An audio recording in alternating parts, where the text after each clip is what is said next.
Hello student. आज जो है 3 बजे से सोशल साइंस का लाइव क्लास टाइम दिया गया हुआ था, जो कि आज का बैच मैंने लाइव क्लास कराया भी है, लेकिन वो जो है वीडियो काफ़ी बफरिंग कर रहा था नेट इशू होने की वजह से, और लाइट का भी काफ़ी समस्या था। तो वो क्लास तो सही से ढंग से नहीं चल पाया है। इसके लिए मैं एक और स्पेशल वीडियो आप लोगों के लिए लेकर आया हूँ। चलिए, फिलहाल जो है कल का जो टाइम टेबल होगा, 10 बजे आपको मैथ मिलेगा क्लास 10th का, और 2 बजे जो है क्लास 12 का क्लास दिया जाएगा। 3 बजे से क्लास 10th का सोशल साइंस का क्लास मिलेगा। ठीक है, तो आज हमारा जो टॉपिक है, आज का जो टॉपिक है वो है जल संसाधन। क्या है? जल संसाधन। ठीक है, जल संसाधन के बारे में इससे पहले आपको पढ़ाया गया था प्राकृतिक संसाधन, और पहला जो चैप्टर था संसाधन एवं उसका उपयोग, भारत संसाधन एवं उसका उपयोग, और सभी का क्वेश्चन आंसर आपको करा दिया गया है, और वो चैप्टर जो है डील करा दिया गया है। फिर भी कुछ बच्चे के स्टूडेंट्स का वो बाकी है। तो ये जो हम मेरे पास 2 चैप्टर जो पीछे रह गया है, उसका फिर से मैं एक स्पेशल वीडियो लाऊंगा, और उसमें उसको डील कर लिए जाएंगे। चलिए, तो समय न गवाते हुए आगे शुरू करते हैं। देखिए, वर्ष 2008 में वर्ष 2008 में उत्तर बिहार के कोसी प्रदेश में आए बाढ़ को आपने देखा होगा। ठीक है, जो है उत्तरी बिहार है, हमारा जो बिहार है, वो बिहार जो है वो पूर्ण रूपेण 2 भाग में बटे हुए हैं।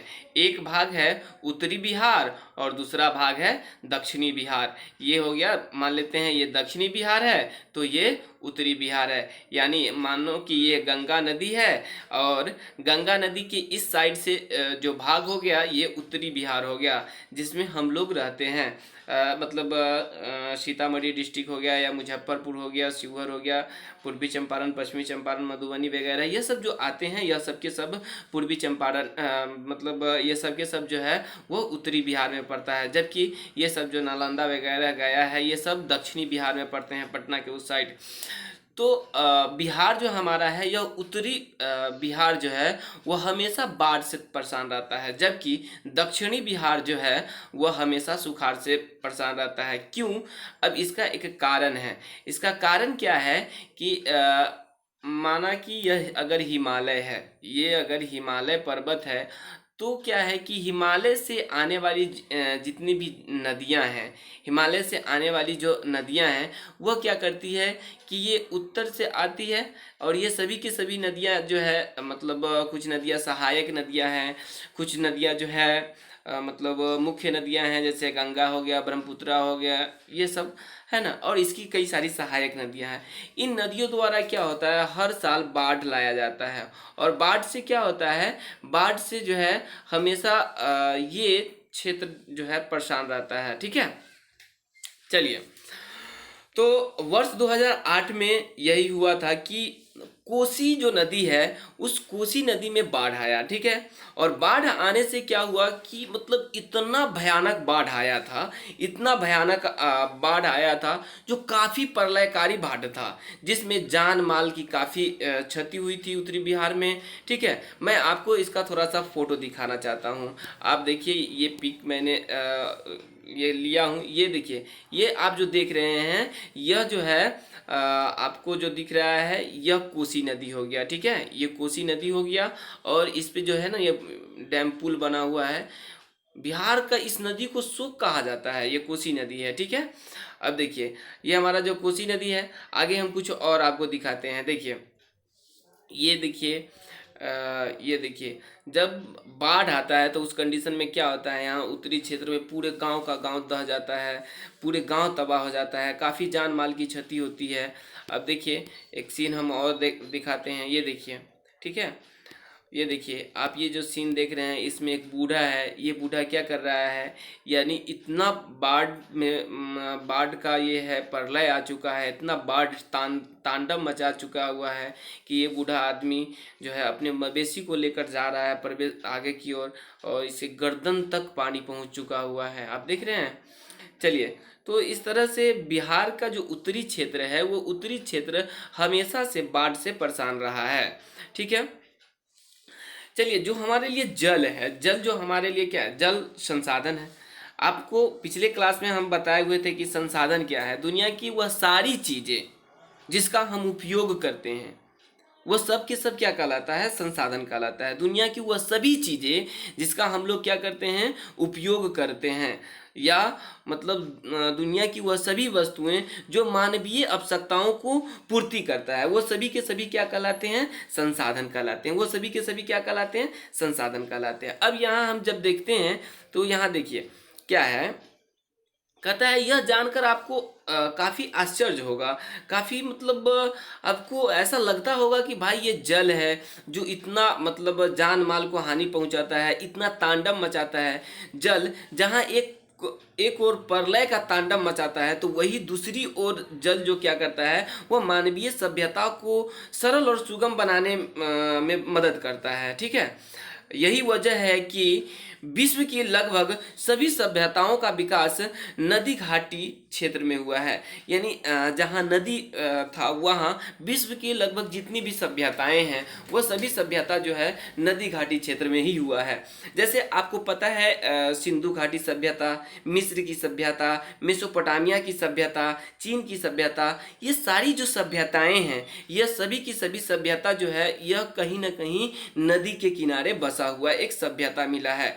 इंसान ने नदियों के किनारे अपनी जीवन यापन किया है शुरू से। अगर हम पीछे के जब हिस्ट्री पलटते हैं तो देखते हैं कि इंसान नदियों के किनारे ही अपना जीवन शुरुआत किया है। ठीक है, ताकि वहाँ से इंसान को पीने योग्य जल प्राप्त हो सके और वह जल ग्रहण करके अपनी सभ्यताओं को, अपनी जो जनसंख्या है, वो जनसंख्या में वृद्धि कर सके। तो हम देखते हैं कि जितने भी मानव सभ्यता का विकास हुआ है, वो कहीं ना कहीं नदी घाटी सभ्यता से ही विकसित हुआ है। अगर हम आज की दौर की बात करते हैं तो आज जो है आधुनिक युग जो है, आज का हमारा जो आधुनिक औद्योगिक युग में भी जल कहीं विद्युत पैदा करने में प्रयुक्त हो रही है, तो कहीं औद्योगिक मशीनों को ठंडा करने में प्रयुक्त हो रही है। आप देखते हैं कि जब मशीन हम अधिकांशतः काम मशीन पे करते हैं। मतलब हम लोग इतना मशीन पे डिपेंड हो चुके हुए हैं कि हम लोगों को अधिकांश काम क्या होता है, मशीन पे ही होता है। अब देखिए, ये भी एक मशीन है, एक डिवाइस है, एक मोबाइल भी एक मशीन है। आज हम लोग इसका उपयोग पढ़ने में करते हैं। ठीक है। या अदरवाइज आप जितना आप दुनिया में अपने अगल बगल में जो चीज़ देख रहे हैं, अधिकांशतः चीज़ जो है हम मशीन पे डिपेंड है। हम अक्सर काम जो है वह मशीन से लेते हैं, जिसके वजह से इंसान क्या हो गया, इंसान लेजी हो गया, सुस्त हो गया है। अगर मान लेते हैं हमें थोड़ा दूर भी अगर चलना होता है, 3 किलोमीटर 4 किलोमीटर चलना होता है, तो फ़ौरन हम बाइक निकालते हैं। लेकिन पहले के समय में ऐसा नहीं था। ठीक है। पहले के समय में इंसान खुद पैदल चला करते थे, कोसों कोसों मीलों मीलों दूर पैदल चला करते थे। ठीक है। जिसकी वजह से इंसान, पहले के समय में जो इंसान था, वो फिजिकल काफ़ी स्ट्रांग हुआ करता था, है ना। उसको हम और आप नहीं हरा सकते थे, है ना। सुने होइएगा कि अरे हम लोग मरुआ के रोटी खा के लड़े हुए हैं, है ना। तो वो एक समय था, है ना। अब आज अगर हम जो खाते हैं, मान लेते हैं सपोज उस समय के, हकीकत है कि उस समय के अगर गेहूं की रोटी, एक गेहूं की रोटी में जितना ताकत था, आज अगर हम 8-9 रोटी खाएंगे उतना उसका बराबर होगा। क्योंकि उस समय जो गेहूं का रोटी बनाया भी जाता था तो वो हाथ से कूटा जाता था, उस आटा को ओखली आता था, उसमें उसको कूटा जाता था। आज ओखल के कूटा हुआ आटा हम खा सकते हैं, चावल खाते हैं नहीं, मशीन में जाते हैं, मशीन से उसको कुटैया करवाते हैं, पिसवैया में या जो भी करवाते हैं। ठीक है। उसमें क्या होता है, उसका कैलोरी वहाँ भी जल जाता है, जिसकी वजह से जितना कैलोरी हमको मिलना चाहिए उतना हमें नहीं मिल पाता है। ठीक है। देखिए, तो हम आगे चलते हैं।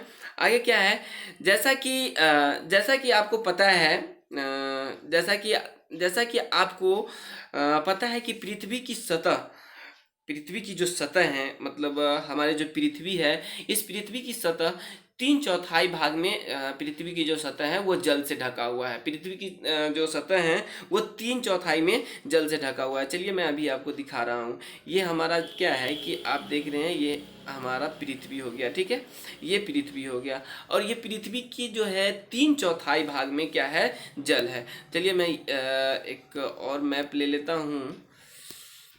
ये देखिए, ये जो आपको रंगीन वाला जो क्षेत्र दिख रहा है, ये जो अगर रंगीन वाले जो क्षेत्र हैं, बस यही क्या है, भूभाग है। बाकी ये सभी के सभी जो भाग आप देख रहे हैं ये जल से घिरा हुआ भाग है। यानी पृथ्वी पे जो है वह कितना, पृथ्वी पे 71% भाग में जल है, 71% भाग में जल है, और 29% भाग में ही जमीन है। यानी अगर हम कहें तो लगभग पृथ्वी के 3 हिस्सा भाग में जल है और 1 हिस्सा भूभाग में क्या है, एक हिस्सा जो भूभाग बचता है उसमें क्या है, स्थल है। देखिए, अब इसमें अधिक जल होने की वजह से जो है पृथ्वी को नीला ग्रह के नाम से भी जाना जाता है। देखिए, लेकिन अधिकांश जल जो है, यहाँ 3 हिस्से में जल है, पृथ्वी पर 3 भाग में जल तो है, लेकिन ये जो जल है, ये जो जल है, यह अधिकांशतः जल जो है लवणीय है, ठीक है ना, और कुछ जल जो है वो क्षारीय है। यहाँ जो है पीने योग्य जो जल है, वो पीने योग्य जल बहुत कम मात्रा में है, मात्र 2.5 लगभग जो है मतलब जो पीने योग्य जल है वो इतना ही प्रतिशत में है। पृथ्वी का जो टोटल जल है 100% में बस इतना जल जो है वह पीने योग्य है। देखिए, स्वच्छ जल की सतह अफवाह और भूमिगत जल स्रोत से प्राप्त होते हैं। इन स्रोतों का सतत नवीकरण और पुनर्भरण जलीय चक्र द्वारा होता है। जलीय चक्र गतिशील होते हैं, जिस कारण जल का नवीकरणीय निबार्ध गति से होता है। यही कारण है कि यह एक नवीकरणीय संसाधन भी है।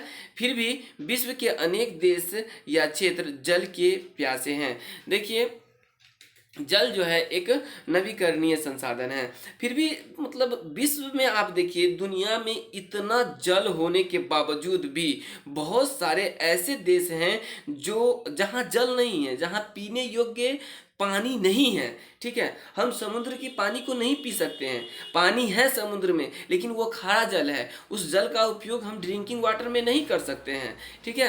हमारा जो जल है वह देखिए मात्र जो मृदु योग्य जल है जिसको हम पी सकते हैं वह मात्र 2.5% में ही है, ठीक है। और विश्व का जो है वो 96.5% जल जो है वो महासागरों में निहित है। 96.5% जो जल है वह महासागर में निहित है। देखिए, जल के कुछ स्रोत हैं, हम कुछ स्रोत पर चर्चा करते हैं। देखिए, पृथ्वी के अधिकतर स्तर पर जल की उपस्थिति के कारण पृथ्वी को नीला ग्रह कहा जाता है। यानी जब पृथ्वी को आप देखते हैं तो पृथ्वी के अधिकांश जो भाग है वह जल से घिरा हुआ है, इसलिए जब हम अंतरिक्ष से देखते हैं, ऊपर से देखते हैं तो यह नीला दिखाई देता है, और इसीलिए पृथ्वी को जो है नीला ग्रह की संज्ञा दी गई है। यह जीवों की उत्पत्ति का एक महत्वपूर्ण कारक है। यहाँ जल स्रोत विविध रूपों में पाए जाते हैं। पृथ्वी पे जो जल है जिसके वजह से यहाँ विभिन्न प्रकार के जीव हैं और जीवों की यहाँ उत्पत्ति का एक जल को कारक माना गया है।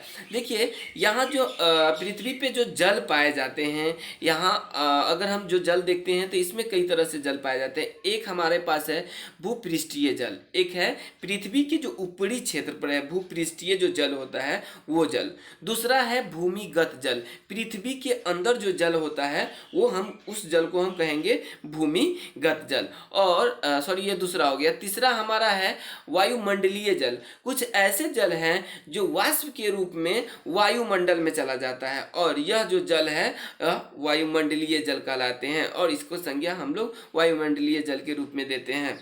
और चौथा है महासागरीय जल। चौथा क्या है? महासागरीय जल।